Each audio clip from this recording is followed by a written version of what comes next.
आइए मेरे साथ आप निकालें नीति वचन उसका 12 अध्याय और 4 वचन हम पढ़ेंगे। भली स्त्री अपने पति का मुकुट है, परंतु जो लज्जा के काम करती वह मानो उसकी हड्डियों के सड़ने का कारण होती है। प्यारे प्रभु जी, प्रार्थना करते हैं अपने पवित्र वचन के द्वारा आप हमसे बात करें। ये वचन हमारी जिंदगियों में काम करे, हमारी सोच को परिवर्तित करे। प्रभु जी, आपके स्वभाव को, आपकी योजना, आपकी इच्छा को हम हर एक को पहचानने में आज शाम के पैर हमारी मदद करें। खुदा, जैसा आप हमारे जीवन में चाहते हैं प्रभु जी, वैसा ही होने के लिए पवित्र आत्मा आप हमारी मदद करना, सीखने में सहायता करें। आपके हाथ में सौंपते हैं, यीशु मसीह के नाम में हम प्रार्थना को मांगते हैं, आमीन। इधर हमने पढ़ा, भली स्त्री अपने पति का मुकुट है, परंतु जो लज्जा के काम करती वह मानो उसकी हड्डियों के सड़ने का कारण होती है। हम पिछली बार भी देख रहे थे, वस्ती रानी जो राजा क्षर्स की पत्नी थी, पटरानी थी, इजराइल की छाया है वो, उसने क्या किया? अनाज्ञाकारी की, अनुचित काम किया। राजा ने उसका आदर और भी करना चाहा, उसकी सुंदरता सब देश देश के लोगों पर प्रकट हो, इस करके उसने और भी उसको वो चाहा कि इसके द्वारा सब लोग। तो इधर लिखा है, भली स्त्री अपने पति का क्या है? मुकुट है। वस्ती रानी थी, पटरानी थी जो, वो भली नहीं निकली। इस करके राजा ने फिर क्या किया? उसको रिजेक्ट कर दिया। कलीसिया भी एक क्या है? पवित्र कुमारी है, फिलहाल मसीह की होने वाली दुल्हन है। कैसी दुल्हन प्रभु चाहता है, कैसी स्त्री प्रभु चाहता है। इजराइल भी परमेश्वर जो संबंध बताया गया, पिछली बार हम देख रहे थे, प्रभु कह रहा है कि मैंने मतलब पति और पत्नी का संबंध हम देख रहे थे, इजराइल का और परमेश्वर का। वाचा बांधे गई और वायदे प्रतिज्ञाएं सब हुई, साथ चलने जीने मरने की कसमें खाई, बहुत प्यार का संबंध हुआ, समर्पित था इजराइल, पूरे इजरायली समर्पित हुए जैसे दुल्हन समर्पित होती है। और अपने दूल्हे के पीछे पीछे जंगल में प्रभु ने कहा कि तुम कैसे जंगल में मेरे पीछे पीछे चली थी, जहां जमीन भी जोती बोई नहीं गई थी, मुझ पर आश्रित होकर चली थी। जब एक दूल्हा अपनी दुल्हन को शादी कर कर और लेकर जाता है तो दुल्हन, उसको कोई चिंता नहीं होती क्या खाएगी क्या पिएगी, वो उसके पीछे हो लेती है। उसी प्रकार प्रभु उन्हीं शब्दों का उपयोग कर रहा है, वो मतलब प्रेम, वो संबंध, वो रिश्ता समझाने के लिए। तो आज ये आयत पढ़ी है, भली स्त्री अपने पति का मुकुट होती है। एक वचन और इसमें हम पढ़ेंगे, नीति वचन 31 अध्याय और 10 वचन। भली स्त्री कौन पा सकता है? भली स्त्री कौन पा सकता है? क्योंकि उसका मूल्य मूंगों से भी बहुत अधिक है। उसका मूल्य मूंगों से भी बहुत अधिक है। उसके पति के मन में उसके प्रति विश्वास है। उसके पति के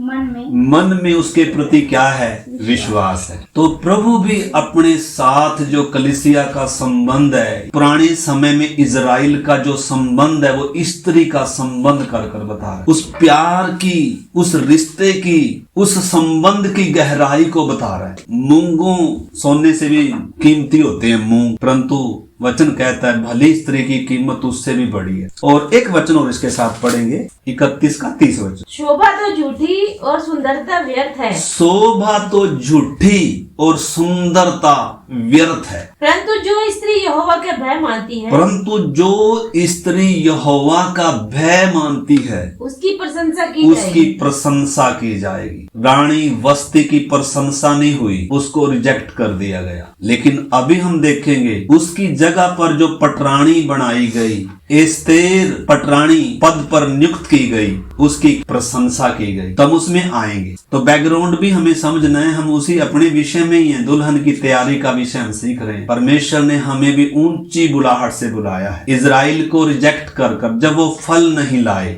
इसलिए हम संडे को हम सीख रहे थे, हम तो अन्य जाति थे, परमेश्वर की प्रजा के पद से अलग किए हुए, वाचाओं के भागी न थे, मसीह से अलग थे, ईश्वर रहित रहित थे, आशाहीन थे, हमें सौभाग्य मिल गया। इजराइल गर्व करता था, इजराइल खतना कर कर चलता था, मतलब बहुत गहरा संबंध था। तो पूरा इजराइल का जब हम इतिहास देखते हैं, बीच बीच में हालांकि वो गुलामी में चले गए, लेकिन फिर भी परमेश्वर अगली पीढ़ी को तैयार करता था। तो संबंध वही रखा हुआ था परमेश्वर ने, वो प्रेम का संबंध परमेश्वर चाहता था, मुझ पर निर्भर होकर चले, इसके द्वारा दुनिया मेरे स्वभाव को, मेरी महिमा को जाने। तो इस करके एक वचन आप मेरे साथ निकाल लें, थोड़ा सा समझाने के लिए। यहेजकेल की किताब और उसका 16 अध्याय, यहेजकेल 16 अध्याय पूरा चैप्टर है, यरूशलेम के विषय में बताया गया। 1 से वैसे तो, लेकिन मैं 7 से पढ़ता हूँ। फिर मैंने तुझे खेत के पौधे के समान बढ़ाया। पिछली बार हम देख रहे थे, यिर्मयाह कह रहा है कि मुझे तेरा जो जवानी का स्नेह, वो प्रेम याद आता है, कैसे तू जंगल में मेरे पीछे पीछे चली। यिर्मयाह उसको अलग तरीके से बता रहा है, क्योंकि इजराइल का एक लंबा इतिहास है, खाली वो मिस्र का छुटकारे का और वो सफर का ही जीवन नहीं था, वो पीढ़ी तो खत्म होगी, लेकिन आगे भी इजराइल के साथ परमेश्वर ने ऐसे ही व्यवहार रखा।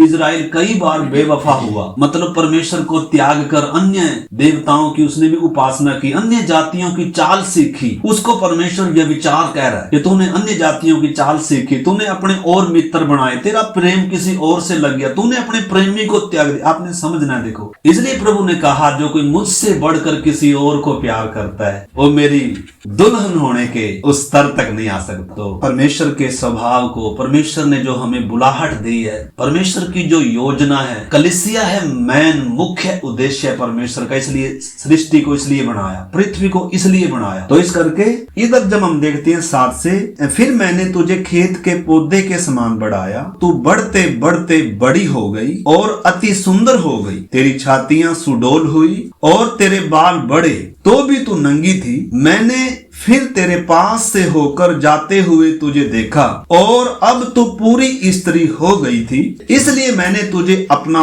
वस्त्र ओढ़ाकर तेरा तन ढांप दिया और सौगंध खाकर तुझसे वाचा बांधी और तू मेरी हो गई। प्रभु यहोवा की यही वाणी है। तो पूरे इजराइल का इतिहास में परमेश्वर ने ऐसा ही व्यवहार किया। जब ये गुलामी में बार बार चले जाते हैं, फिर परमेश्वर इनको लेकर आता था, फिर परमेश्वर से अगली पीढ़ी से वाचा बांधता था, संबंध वही रखा परमेश्वर ने। तो आप उस चीज को समझना। तब मैंने तुझे जल से नहलाकर तुझ पर से लहू धो दिया और तेरी देह पर तेल मला। फिर मैंने तुझे बूटेदार वस्त्र और सोइसों की चमड़े की जूतियां पहनाई और तेरी कमर में सूक्ष्म सन बांधा, तुझे रेशमी कपड़ा ओढ़ाया।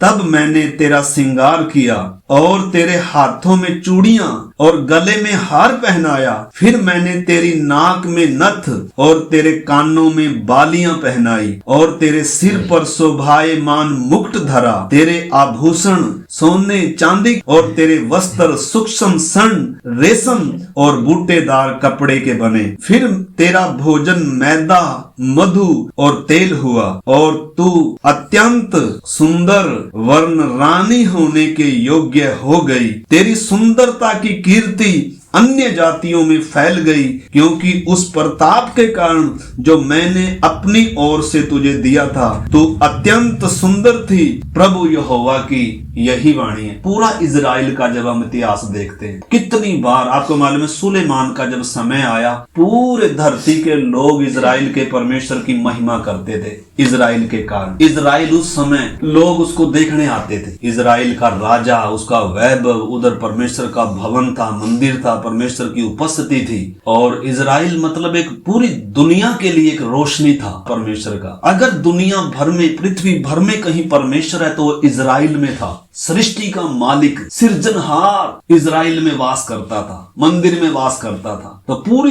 दुनिया में परमेश्वर की कीर्ति, इजराइल की कीर्ति फैल गई। तो परमेश्वर उस हिसाब से बात कर रहा है। देखो परमेश्वर ने कहां से चुना, इसकी उत्पत्ति जब आप इसका पढ़ेंगे ना, 16 अध्याय का शुरू में यरूशलेम के बारे में कह रहा है, तेरी उत्पत्ति तो कहाँ की है, तेरा जन्म, तेरी उत्पत्ति कनानियों के देश में हुई, तेरा पिता अमोरी और तेरी माता हित्तन थी। तेरा जन्म ऐसे हुआ कि जिस दिन तू जन्मी उस दिन न तेरा नाल काटा गया न तू शुद्ध होने के लिए धोई गई, न तेरे कुछ लोन मला गया, और न तू कुछ कपड़े में लपेटी गई। किसी की दृष्टि तुझ पर नहीं हुई कि इन कामों में से तेरे लिए एक भी काम किया जाता, वरन अपने जन्म के दिन से तू घृणित होने के लिए खुले मैदान में फेंक दी गई थी।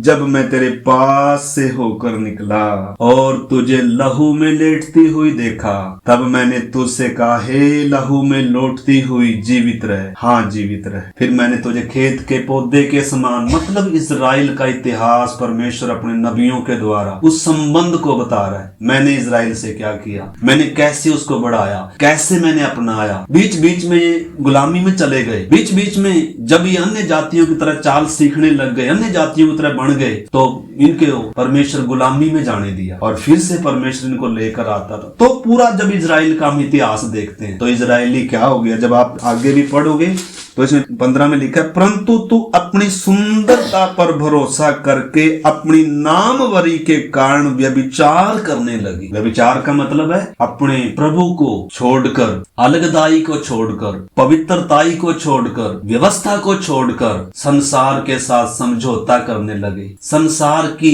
चाल सीखने लगे, अन्य ईश्वरों को मानने लगे, अन्य रीतियों पर चलने लगे। उसको परमेश्वर विचार कहता है। आज कलीसिया के लिए भी याकूब यही शब्द कहता है, हे व्यभिचारिणियों, क्या तुम नहीं जानते संसार से मित्रता तो परमेश्वर से बैर है। इस करके प्रभु ने हमें संसार में से चुना। बहुत बार, बहुत जगह हम इस चीज पर ज्यादा जोर नहीं देते। लोग जब संसार से अलग होने की बात होती है तो संगति छोड़ देते हैं। ऐसी संगति ढूंढते हैं जहाँ संसार भी चाहिए हमें और प्रभु भी चाहिए, संसार के तरह सदृश्य भी चलना है, संसार से भी प्यार करना है। परमेश्वर ने कहा था, किसी ने प्रभु से पूछा व्यवस्था में कौन सी आज्ञा बड़ी है, तो प्रभु ने कहा, तू अपने सारे मन से, सारी शक्ति से और सारे प्राण से अपने प्रभु परमेश्वर से क्या करना है, प्यार। वस्तुओं से प्यार नहीं करना, संसार से प्यार नहीं करना। सबसे पहला प्यार अपने सृजनहार से, अपने सृष्टिकर्ता से, अपने प्रभु से, अपने पति परमेश्वर से। वो है उस आदर के योग्य, वो है उस महिमा के योग्य। उसके बाद है सब। कोई स्त्री ऐसी नहीं होगी जो अपने पति के लिए कुछ रख छोड़ती हो। वो संबंध हर किसी से नहीं होता, वो नाता, वो प्रेम और किसी से नहीं होता। अगर और किसी से है वो तो वो व्यभिचार समझा जाता है। तो बाइबल की भाषा हमने समझना है, तभी हम कलीसिया की पवित्रता, अलगदाई को हम समझ पाएंगे। पुराने नियम में छिपाकर रखा हुआ कलीसिया का भेद, पवित्रताई, अलगताई। तो इधर जब आप यह हिजकेल का जब आप आगे पढ़ेंगे पूरा 16 अध्याय, तो आप इसमें कितनी वेश्या के समान, व्यभिचारिणी के समान कैसे कैसे शब्द परमेश्वर उपयोग कर रहा है। किसके लिए? इस जो अभी हमने लिस्ट पढ़ा, तो रानी होने के योग्य हो गई, मैंने तेरा श्रृंगार किया, मैंने तुझे ऊंचा पद दिया। पटरानी पद, जैसे वस्ती रानी पटरानी थी, उसको इतना ऊंचा सौभाग्य था, लेकिन राजा के प्रति अनाज्ञाकारी होगी, अनुचित रीति से काम कर रही है। मैं भी कुछ हूँ, मेरा भी कुछ आदर है। पति के साथ ही होता है पत्नी का आदर, और पति के साथ होता है, लेकिन इसलिए लिखा है भली पत्नी अपने पति का क्या है, मुकुट है। तो इस करके मेरे प्यारे भाई बहनों, प्रभु कैसी दुल्हन चाहता है। इजराइल के समान नहीं। इजराइल फल नहीं लाया, काट दिया गया। इजराइल ने परमेश्वर को प्राथमिकता, परमेश्वर को पहला स्थान नहीं दिया, चीजों को, वस्तुओं को, संसार को पहला स्थान दिया। परमेश्वर ने उसको रिजेक्ट कर अब मुझे और आपको या कलीसिया को वो पदवी दी है। और अभी आइए हम अपने उसी विषय में आते हैं। एस्तेर की किताब आप मेरे साथ निकाल लें। एस्तेर का चुनाव, उससे पहले वस्ती रानी का रिजेक्ट होना और तब एस्तेर का चुनाव आया, और उसके बाद दूसरी बात आई कि उसकी तैयारी की गई, उसको तैयार किया गया, और फिर तीसरी बात आई, उसको वो पटरानी पद पर क्या किया गया, नियुक्त किया गया। 3 बातें। तो आइए हम 2 अध्याय एस्तेर की किताब थोड़ा सा कुछ हम पढ़ के, उससे पहले मैं पढ़ना चाहता हूँ मैं मत्ती 21 अध्याय का 43 वचन पढ़ रहा हूँ। इसलिए मैं तुझसे कहता हूँ कि परमेश्वर का राज्य तुमसे ले लिया जाएगा और ऐसी जाति को जो उसका फल लाए दिया जाएगा। यीशु ने बहुत सारे दृष्टांत दिए इजरायलियों को। इधर दुष्ट किसानों का दृष्टांत दिया, कहीं कहीं दाख की बारी का दृष्टांत दिया, कहीं तोड़ों का दृष्टांत दिया, कहीं उन 10 कुमारियों का दृष्टांत दिया। मतलब वो स्वर्ग के राज्य के बारे में बता रहा है, वो संबंध के बारे। इसलिए इधर कह रहा है परमेश्वर का राज्य तुमसे ले लिया जाएगा और एक ऐसी जाति को दे दिया जाएगा जो क्या लाए? फल लाए। तुम क्या नहीं लाए? फल नहीं लाए। जब आप रोमियो की पत्री 11 अध्याय पढ़ते हैं तो उसमें ऐसा ही लिखा है, जो मतलब स्वाभाविक डालियां थी उनको काट दिया गया और हम जो अन्य जाति जंगली जैतून थे, हम उस अच्छे जैतून में स्वभाव के विरुद्ध हम सांटे गए, अच्छे जैतून में हम सांटे गए। इसलिए अगर स्वाभाविक डालियों को नहीं छोड़ा तो हमें भी नहीं छोड़ेगा। वचन उधर पढ़ सकते 11 अध्याय में, अगर हम फल नहीं लाएंगे। फल जरूरी है। इसलिए यीशु ने कहा जो डाली मुझ में है और फल नहीं लाती उसे पिता मेरा किसान है वो काट देता है, काट डालेगा। और जो फलती हैं उनकी छंटाई होती है। तो छंटाई, जो फलने वाले जीवन है उनकी छंटाई होती है, ना फलने वालों की छंटाई नहीं होती, उनकी तो कटाई हो जाएगी एक दिन। उनके जीवन में कोई समस्या भी नहीं आएगी। लेकिन जो फलने वाले जीवन है उनको परमेश्वर क्या करेगा? अच्छे से तरासेगा और फले और फले। इतने फल से गुजारा नहीं है। तो हमने समझना है परमेश्वर कैसा संबंध चाहता है, कैसा स्वभाव चाहता है। तो प्रार्थना के साथ हम समझेंगे। ज्ञान बढ़ाने के लिए नहीं, सचमुच में हम परमेश्वर की इच्छा को, उस संबंध को, उस बुलाहट को प्रार्थनाओं के साथ समझ सकते हैं। तो आइए एस्तेर की किताब 2 अध्याय निकालें और उसका 2 आयत पढ़ें। तब राजा के सेवक जो उसके टहलुए थे कहने लगे, राजा के लिए सुंदर तथा युवा कुंवारियां ढूंढी जाएं। आमीन। तो राजा के लिए क्या ढूंढी जाएं? सुंदर युवा कुंवारियां। अब जो इनमें योग्य होगी उसको पटरानी पद दिया जाएगा। हमारे बारे में भी कलीसिया में लिखा है, वचन कई जगह लिखा है कि बुलाए हुए तो बहुत हैं परंतु चुने हुए थोड़े हैं। बहुत सारे बुलाए हैं, इन्हीं में से दुल्हन तैयार होना है। बाकी भोज में चले जाएंगे, भोजी बन जाएंगे, या कुछ सहेलियों में आ जाएंगे। अलग अलग कैटेगरी होगी, अलग अलग। जैसे यीशु आएगा तो मुर्दे जब जी उठेंगे, या हम जो जीवित हैं उस समय बदल जाएंगे। तो मतलब उतना ही जितना इधर हमने परमेश्वर के स्वभाव में हम बढ़े हैं, जितना इधर हमने पवित्र आत्मा के द्वारा परमेश्वर को प्रसन्नदायक जीवन बिताया और अपना चरित्र मसीह के चरित्र के समान बने हैं, स्वर्गीय राज्य के जितना अधिकारी आत्मिक तौर पर इस समय हम बने हैं, उतना ही स्टैंडर्ड उधर होगा। तो जो सिद्ध होंगे, जो यीशु मसीह के चेले होंगे, जो सब कुछ को दूसरे नंबर पर समझेंगे, यीशु को पहले नंबर पर जो समझेंगे, जो मतलब सिद्ध होंगे, वो दुल्हन में शामिल होंगे। तो इधर हम देख रहे हैं 2 का 2 जब हमने पढ़ा, तब राजा के सेवक जो उसके टहलवे थे कहने लगे, राजा के लिए सुंदर तथा युवा कुमारियां ढूंढी जाएं। तो इस समय पूरी यीशु ने कहा सारे जगत में सब जातियों में जाओ और सबको क्या बनाओ? मेरा चेला बनाओ। मतलब बरातियों की योजना नहीं है, सहेलियों की भी योजना नहीं है, दुल्हन है वास्तव में असली योजना। हाँ, दुल्हन के साथ क्या भी होती हैं, सहेलियां भी होती हैं। इधर एस्तेर की किताब में हम देखेंगे सहेलियां भी हैं। तो मैन बुलाहट, मैन परमेश्वर की योजना है दुल्हन, सिद्ध लोग, सृष्टि ईश्वर के पुत्रों के प्रकट होने की बात जो रही है। परमेश्वर का अनंत काल का इटर्नल प्रोग्राम आरंभ होने वाला है। इस धरती पर सिर्फ तैयारी चल, ये वर्कशॉप के समान है धरती। ये सिर्फ जो भी कुछ इधर है ये सिर्फ हमारी परख के लिए है। धन दिया हो, समाज, मतलब सब हमारी परख के लिए। हम इसमें डूब जाएंगे या हम इस पर जय पाएंगे, हम इसमें इसी को सब कीमती समझकर इसी के लिए जिएंगे, या इस पर जय पाकर हम अपने बुलाहट को पहचान कर उसके योग्य हम चाल चलेंगे, पवित्र आत्मा के चलाए चलेंगे, परमेश्वर को अपने जीवन में काम करने देंगे। परमेश्वर की इच्छा है कि उसके समान बने, उसके जैसे बने। यीशु की प्रार्थना यही थी कि हे पिता, जैसे मैं तुझ में और तू मुझ में हम एक हैं, ऐसे ही ये भी हम में एक हों। ये है परमेश्वर की योजना। तो इस करके इधर हम देखते हैं युवा कुमारियां ढूंढी जाएं। फिर 3 वचन आयतन पढ़ते हैं। और राजा अपने राज्य के सब प्रांतों में लोगों को इसलिए नियुक्त करे कि वे सब सुंदर युवा कुमारियों को सुसनगढ़ के रनवास में इकट्ठा करें और स्त्रियों के प्रबंधक हेंगे को जो राजा का खोजा था सौंप दे और शुद्ध करने के योग्य वस्तुएं उन्हें दी जाएं। आमीन। अब तीसरी आयत में जब हम देखते हैं कि विषय को समझना है, हम ये सत्संग नहीं है, उद्धार भक्ति नहीं है, सत्संग नहीं है, रिवाज नहीं है, ये परमेश्वर के साथ एक रिश्ता है, एक संबंध है, पुत्र का रिश्ता है। और ये मतलब समझाने के लिए, पुत्र है तो यीशु के डील डोल तक आना है, दुल्हन है तो भी यीशु की डील डोल तक आना है, चेले हैं तो भी गुरु के समान होना है। तो ये सब संबंध समझाने के लिए है। हमारे मन में से मतलब स्वर्ग और नरक का क्या हो जाए, निकल जाए, भक्ति का या बस वो सब चीजें क्या हो जाए। दुनिया भक्ति कर रही है, हमसे अच्छे तरीके से कर रही है, हम कोई भक्ति थोड़ा कर रहे हैं। ये तो परमेश्वर के साथ का रिश्ता है, संबंध है। पौलुस क्या कह रहा है, देखो संबंध के बारे में। पवित्र कुमारी का जब विषय आया, पवित्र कुमारी दुल्हन बनेगी, पटरानी पद तक जाएगी। दूसरा कुरिन्थियों और 11 का 2 और 3 वचन भी पढ़ेंगे। पवित्र कुमारी ढूंढी जाए, दूसरा कुरिन्थियों 11 का 2 और 3। क्योंकि मैं तुम्हारे विषय में ईश्वरीय धुन लगाए रहता हूँ, इसलिए कि मैंने एक ही पुरुष से तुम्हारी बात लगाई है कि तुम्हें पवित्र कुमारी के समान मसीह को सौंप दो। आमीन। पौलुस कह रहा है, अभी हम जो उसमें एस्तेर के उसमें जब देख रहे हैं, जो पवित्र कुमारियां ढूंढी गई 127 प्रांतों में, जहां जहां क्षर्स राजा का राज्य था, उन सब प्रांतों में चिट्ठियां डालकर और उनको मतलब सब जो कुमारी लड़कियां थी, सुंदर लड़कियां थी, उनको इकट्ठा किया गया और फिर हेगे जो स्त्रियों का प्रबंधक था उधर रखा गया।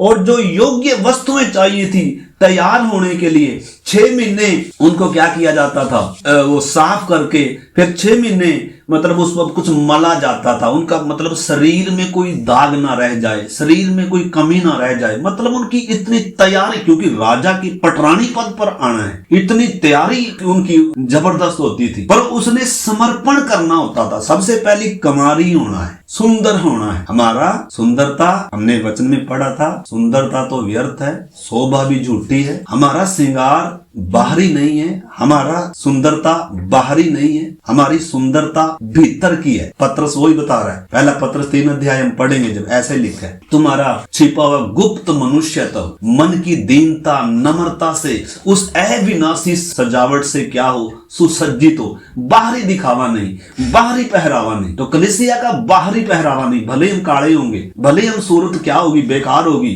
लेकिन अंदर का जो भीतरी मनुष्यत्व है वो है परमेश्वर की नजरों में कीमती। नम्रता, दीनता, वो चीज को स्वर्ग अहमियत देता है। तो इधर सबसे पहले देखते हैं पवित्र कुमारी।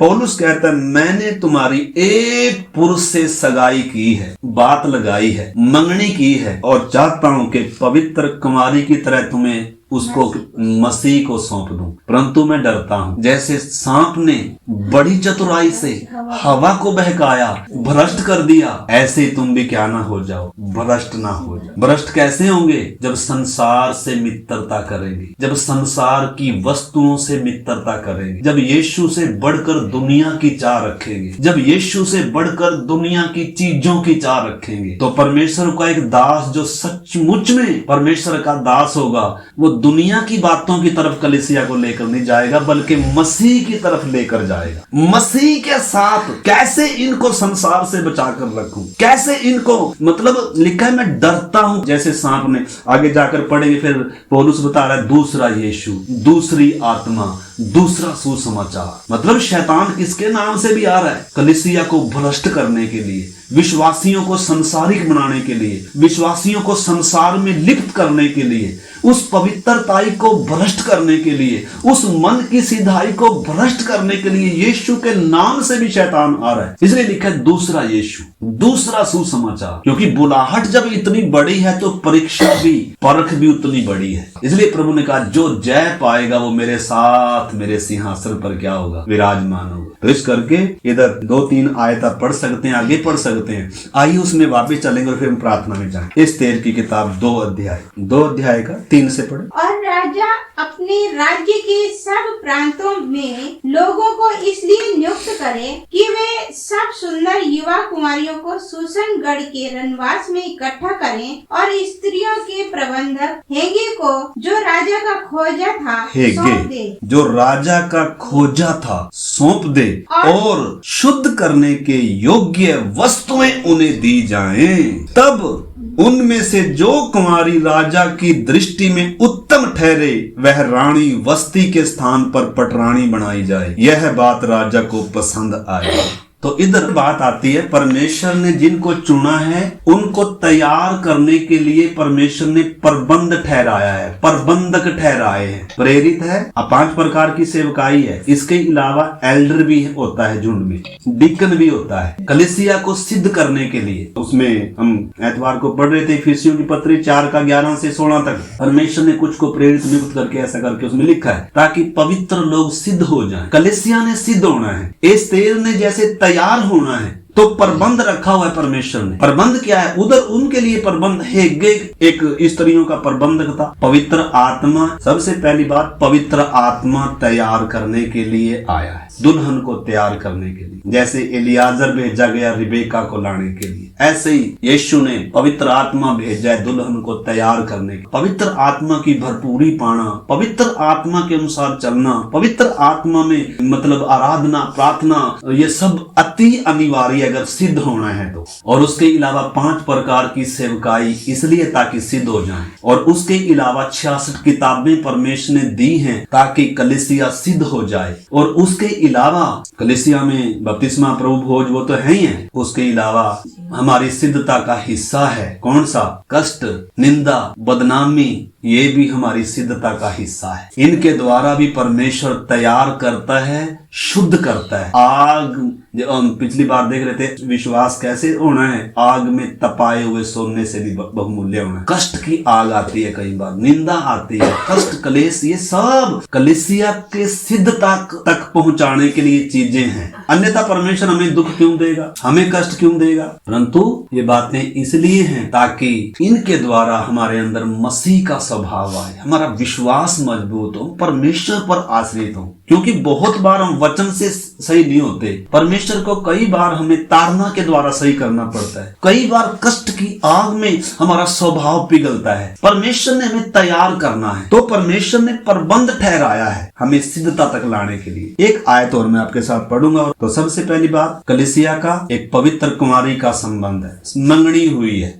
दूसरी बात, वो एक प्रबंध के अधीन रहती है, सेवकों के, वचन के, पवित्र आत्मा के अधीन। मन मर्जी नहीं है यहाँ, मन मर्जी से चल सकते हैं हम, लेकिन परमेश्वर ने हमारे ऊपर सेवक रखे हैं, पवित्र आत्मा दिया है हमें। परमेश्वर ने 66 किताबें दी, इनसे बाहर नहीं जा सकते, अपने आप सिद्ध नहीं हो सकते। सेवकों ने सिद्ध करना है, पवित्र आत्मा ने सिद्ध करना है, वचन ने सिद्ध करना है। इधर जितनी भी कुमारियां लाई गई उन्होंने समर्पण किया है, अपना घर छोड़कर, अपना सारा कुछ उन्होंने, घर बार, प्यारे परिवार के लोगों को छोड़कर किधर रह रही हैं? स्त्रियों का जो प्रबंधक हेगे था खोजा, उसकी अधीनता में रह रही है। रिबेका जब इसहाक की दुल्हन बनी थी, एलियाजर के उस अगुवाई में चल रही है। मनमर्जी नहीं है कलीसिया, मनमर्जी हम चल सकते हैं लेकिन हमें बुलाहट की कीमत मालूम नहीं है, हम मनमर्जी से चल सकते हैं। तो एक आयत पढ़ के और फिर हम प्रार्थना करेंगे। 2 कुरिन्थियों 8 अध्याय और 1 से 5 तक पढ़े।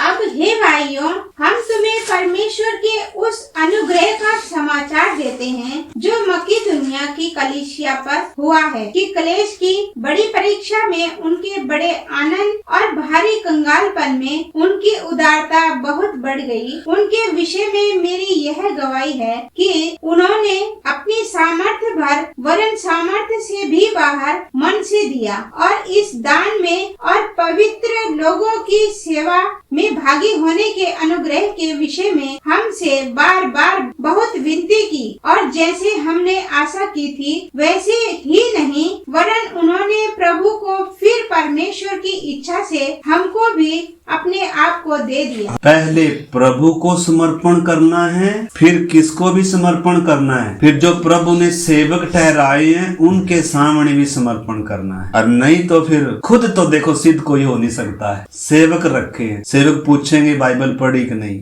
वचन पढ़ा कि नहीं, आप कहाँ गए थे भाई, आपने ये कैसा वस्त्र डाला है भाई। मतलब सेवक किस लिए रखे हैं। लेकिन आज तो कितने बपतिस्मा लेंगे सेवक से और उसके बाद ऑनलाइन पे जुड़ जाएंगे। जो सेवक अच्छा सा लगेगा, पसंद दिखेगा, उसका वचन चलो जी, ना कोई हमें देखने आए, ना हमें कोई टोकने आए और ना किसी के हम संपर्क में रहें, अपनी मन मर्जी। आज ऐसा समय आ चुका है, आज का समय बहुत खतरनाक है। तो इधर पौलुस कलीसिया की उनको कह रहा है, अब हे भाइयों, हम तुम्हें परमेश्वर के उस अनुग्रह का समाचार देते हैं जो मकिदुनिया की कलीसिया पर हुआ। मकिदुनिया की कलीसिया का उदाहरण दे रहा है। कलेश की बड़ी परीक्षा में उनके बड़े आनंद और भारी कंगालपन। कलीसिया कैसी है? कलेश है, भारी कंगालपन है और बड़े आनंद में है। लिखा है बड़े आनंद और भारी क्लेश में उनकी उदारता बहुत बढ़ गई। जो मसीह से प्यार करते हैं ना, उनके कामों में दिखता है भाई जी, बातों में नहीं। मरियम यीशु से प्यार करती है, 300 दिनार का बहुमूल्य इत्र यीशु के पांव पर, सिर पर उंडेल दिया। चेले कह रहे अरे इसका पैसे का नाश कर दिया। उनको पैसे दिख रहे, दुल्हन को, होने वाली दुल्हन को यीशु के लिए हर चीज कुर्बान करता है। क्या हम धन के द्वारा भी परमेश्वर की महिमा करते हैं? धन सौंपा है परमेश्वर को हमने। कहेंगे पास्टर आज क्या प्रचार करने लगे। मतलब आपने उस संबंध को समझना है। आज तो जमाना ही ऐसा, अपनी स्त्रियां अपने बंटवा रखती है। अरे मैं नहीं तुझे हिसाब दूंगी, मेरा अपना सिस्टम है, मैंने ये कमाया, मैंने वो कमाया। जरूरत पड़ती है लेकिन पति पर आश्रित नहीं। अभी ये तो चलो पति विश्वास योग्य नहीं होंगे, लेकिन वो तो विश्वास योग्य है। उन्हें तो कहा है कल की चिंता नहीं करना भाई जी। अगर हमें कल की चिंता है, क्या खाएंगे उसकी चिंता है, कहाँ रहेंगे उसकी चिंता है, हर दिन के लिए उस पर आश्रित नहीं है, विश्वास नहीं है कि वो मेरी जरूरतें पूरी करेगा। प्रभु के लिए अगर दूसरा जन्म थोड़ा मिलेगा हमें प्रभु के लिए कुछ करने के लिए, स्वर्ग में जाकर थोड़ा प्रभु की सेवा करेंगे। सेवा पास्टर की थोड़ा है, पास्टर तो प्रचार कर रहा है, बता रहा है, और भी कलीसिया में बहुत सारी सेवा है। इस करके मेरे प्यारे भाई बहनों, यहाँ कोई विवश करने के लिए या नहीं, हम कभी इन चीजों के लिए क्या नहीं करते, लेकिन आपने समझना है ये बात। पौलुस क्या कह रहा है? लिखा है कि कलेश की बड़ी परीक्षा में उनके बड़े आनंद और भारी कंगालपन में भी देता है देने वाला तो, और जिसने नहीं देना चाहे सारे ही नौकरी वाले हो तो भी प्रभु के लिए क्या नहीं होगा। यीशु ने बहुत सारे धनवान अपने धन में से डाल रहे थे, लेकिन एक विधवा थी, कंगाल, विधवा भी है कंगाल भी है, 2 दमड़ी थी, दोनों दमड़ी डाल दी। ये है प्रेम, यह है विश्वास। मरियम का विश्वास देखें, मरियम का प्रेम देखें, उस कंगाल विधवा का प्रेम देखें। अपनी चिंता नहीं, आप गलत नहीं समझ लेना, हमें एक पैसा भी नहीं चाहिए, हम अपने लिए कुछ, आप समझ ले, आप ये नहीं बोलना भाई ये आयत मिल गई, ना, हमें प्रभु ताजा खिलाने की ताकत रखता है, परंतु आपने समझना है आप किसके लिए जी रहे हैं। आप अपने लिए जी रहे हैं, अपनों के लिए जी रहे हैं, पैसे के लिए जी रहे हैं, नौकरी के लिए जी रहे हैं। क्या इस समय चांदी सोना इकट्ठा करने का समय है? दास दासियां दाग की बारी लगाने का समय है? एलिशा ने कहा था गेहजी को, ये समय पहचाने कौन सा है। इस करके मुझमें नहीं जा रहे मेरे प्यारे भाई बहनों, हमारा समय हो गया। इधर लिखा है कंगालपन में उनकी उदारता बहुत बढ़ गई। उनके विषय में मेरी यह गवाही है कि उन्होंने अपनी सामर्थ भर वरन सामर्थ से भी बाहर मन से दिया। अगर मन नहीं है तो भाई एक खोटा पैसा भी देना नहीं है, कोई मांगे तो देना नहीं है, ये तो मन से होता है। अगर मन नहीं है तो आपका दिया लगेगा भी नहीं। मन से, हर्ष से, जब उसने मेरे लिए इतना दिया है, स्वर्ग ने मेरे लिए खाली कर दिया सब, एक ने मेरे लिए खून की अंतिम बूंद भी दे दी, मैंने क्या दिया है? मैं पाने के लिए निकला हूं क्या? आज तक मैंने क्या दिया है परमेश्वर को? कुछ दिया है क्या मेरे प्यारे भाई बहनों? बुलाहट आपने, हमारी जो बुलाहट है, दुल्हन की ऐसा कौन करेगा? सब नहीं करेंगे, दुल्हन करेगी। सिंहासन पर जो बैठेगी वो ये सब करेगी भाई जी। कलीसिया का इतिहास है, पहली सदी में जब कलीसिया स्थापित हुई, लिखा सब बेच कर पांव पर आकर रखते थे। आज तो थोड़ा सा देंगे भी तो कोई हेडलाइन आनी चाहिए, फलाने ने दिया। इस करके मेरे प्यारे भाई बहनों, हमारा ये विषय नहीं है, परंतु आपने समझना, मसीह के लिए कितनों ने करोड़ों रुपए छोड़ दिए, करोड़ों के घाटे सह ली, सब कुछ उन्होंने कुर्बान कर दिया, अपने परिवारों को कुर्बान कर दिया, अपना सर्व सब लुटा दिया। क्यों? जिन्होंने क्रूस समझा है, जिन्होंने मसीह का प्रेम समझा है, उनका भी प्रेम उनके कामों में दिखता है, उनके विश्वास उनके कर्मों में नजर आता है। बिना कर्म के विश्वास मुर्दा है। इस करके इसमें बहुत सारी बातें हैं, हम उनमें नहीं जा रहे। विषय क्या है? मैं उन्होंने सबसे पहले प्रभु को भी समर्पण किया है और उसके बाद सेवकों को भी क्या किया है? समर्पण किया है। प्रभु की इच्छा के लिए समर्पण किया है, उसका होने के लिए। उधर हेगे के अधिकार में आई थी, वापिस घर जाने के लिए थोड़ा आई थी। उनका घर में थोड़ा ध्यान था ना, उनका लक्ष्य की ओर ध्यान था। कैसे न कैसे हमें तैयार करो, जो भी हमारे अंदर कमी, उस कमी को सारी को क्या करो? निकाल कर हमें ब्यूटी पार्लर में आई, मतलब ब्यूटी पार्लर में दुल्हन बनने से पहले कहाँ आती है? ब्यूटी पार्लर में जाती है, ताकि उसको तैयार किया जाए। तो सेवक भी, पवित्र आत्मा भी और वचन भी ब्यूटी पार्लर है, जो मसीह की दुल्हन को तैयार करता है। कष्ट, समस्याएं, निंदा, बदनामी, संसार की बेइज्जती, ये सब चीजें दुल्हन की तैयारी के लिए है। इसीलिए प्रभु आने देता है। जिन्होंने प्रभु का प्यार पहचाना है उनको ये मीठा लगता है, जिन्होंने प्रभु का प्यार नहीं पहचाना उनको ये चीजें अच्छी नहीं लगती। इस करके आइए मेरे प्यारे भाई बहनों, प्रार्थना करें। मेरी और आपकी सोच क्या है? मेरा और आपका मन कैसा है? मेरा मन किधर लगा हुआ है? यीशु आ रहा है। हालेलुया, धन्यवाद हो प्रभु जी। हर एक को प्रभु अपना जीवन समर्पित करने के लिए। भली स्त्री अपने पति का मुकुट, कलीसिया मसीह का मुकुट है। हालेलुया। भली स्त्री कौन पा सकता है? उसका मूल्य मूंगों से भी अधिक है। तभी कीमत बनती है जो अपने प्रभु से प्यार करती। हालेलुया। हमारा दूल्हा आ रहा है मेरे प्यारे भाई बहन। अगर दूल्हे से बढ़कर कोई और हमें आकर्षित कर रहा है, कहीं और हमारा मन लगा हुआ है, तो इन्हीं दिनों अपने मन को सही करें। आइए हम लक्ष्य की ओर देखें, आइए हम अपनी बुलाहट को पहचानें, आइए मसीह से प्यार करें, वस्तुओं से नहीं, संसार से नहीं, स्वयं से नहीं, चीजों से नहीं। प्यारे प्रभु, इस पवित्र वचन के लिए धन्यवाद। हर एक मेरे भाई बहन, बच्चे, बड़े, बुजुर्ग, सब नौजवानों को प्रभु इस पवित्र वचन को, इस बड़ी बुलाहट को, प्रभु किस ऊंची पदवी के लिए तूने बुलाया है प्रभु जी, उन बातों को पहचानने में हम सब की मदद कर। धन्यवाद करते हैं आज के वचन के लिए, संगति के लिए। सारा आदर महिमा हम आपको देते हैं। प्रार्थना को हमारे उद्धार करता प्रभु यीशु मसीह के नाम से मांगते हैं, आमीन। सबको जय मसीह की। मारनाथा।